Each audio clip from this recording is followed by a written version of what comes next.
국민생명보장 정부 책임 이행하라! 참 참담한 죽음을 맞이했습니다. 평범한 시민들이 자식을 2장의 마스크를 구매하기 위해 비롯된 발열 현상으로 인해 코로나19가 아니었지만 호흡기 증상이 있는 환자에 대해서 이러한 긴급 환자라든가 응급 환자의 경우에는 코로나19 의료 공백 진상을 규명하고 의료 공백 재발 방지를 위한 의료 공백 신고.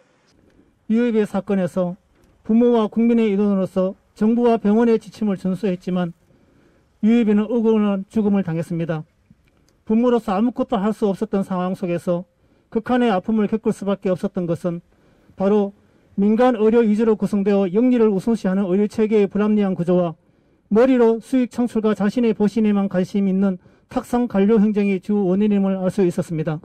우리가 할 수 있는 모든 방법을 동원하여 호소했지만 현 정부 누구도 귀를 기울이지 않았고 저희들에게 상처만 남겼습니다. 이제는 간절함을 담아 사법부에 호소하고자 합니다. 피해자인 유족으로서 너무나 힘들고 아픈 과정을 견디오면서 희망하였던 정의가 살아있음을 사회 전반에 알리고 싶습니다. 우리와 같은 피해자들 더 이상 생겨나지 않도록 하고 싶습니다. 지난 3월 10일 경상북도 경산시 17살 정유엽 군은 마스크를 사려고 동네 약국 앞에 1시간 동안 줄을 섰습니다. 비가 내린 차가운 날씨, 열이 나기 시작했습니다. 이틀 뒤엔 체온이 42도까지 치솟았습니다. 근처 종합병원 선별진료소에 가봤지만 이미 문을 닫은 뒤였습니다. 다음 날 아침 선별진료소를 다시 찾아 코로나19 검사를 받았습니다. 열은 여전히 40도가 넘었지만 입원은 못했습니다. 병원 측은 해열제와 수액 주사만 처방한 뒤 코로나19 검사 결과를 기다리자고만 했습니다. 열 나는 사람은 어떤 다른 방법으로 진료를 받을 수 있도록 해줘야 되잖아요. 여비 같은 경우는 응급 환자였는데도 적절한 어떤 처치도 하나 없이 그렇게 집에 다시 돌려보내고. 오후에 증상이 더 악화됐고 다시 병원을 찾았습니다. 그제서야 병원 측은 오늘 밤을 넘기기 어렵다며 대학병원으로 가라 했습니다. 대학병원은 코로나19 검사만 13번을 반복했습니다.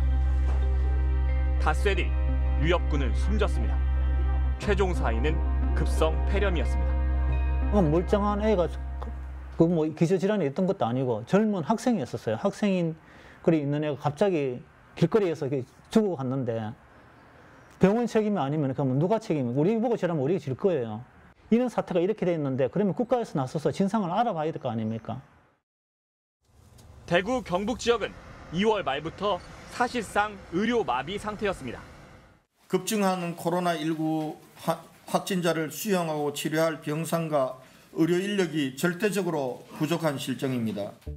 코로나19 확진을 받았는데도 입원할 병상이 없어서 집에 머문 환자만 2,300명. 일부는 병원에 가보지도 못하고 집에서 사망했습니다. 이렇게 의료시설이 부족해 사망한 건 코로나19 환자뿐만이 아닙니다. 평소 같으면 쉽게 치료될 수 있는 다른 환자들도 치료를 받지 못해 정유엽 군처럼 사망했습니다.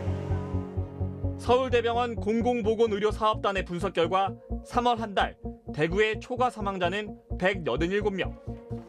정상적 상황이었다면 살릴 수 있었던 환자 187명이 더 죽었다는 뜻입니다. 코로나19와 같은 상황이 발생되면 코로나로 인한 사망뿐 아니라 다른 질환을 가진 분들이 응급실이나 또는 적극적인 치료를 받지 못해서 사망하는 그런 경우가 생긴다는 의미가 되겠습니다.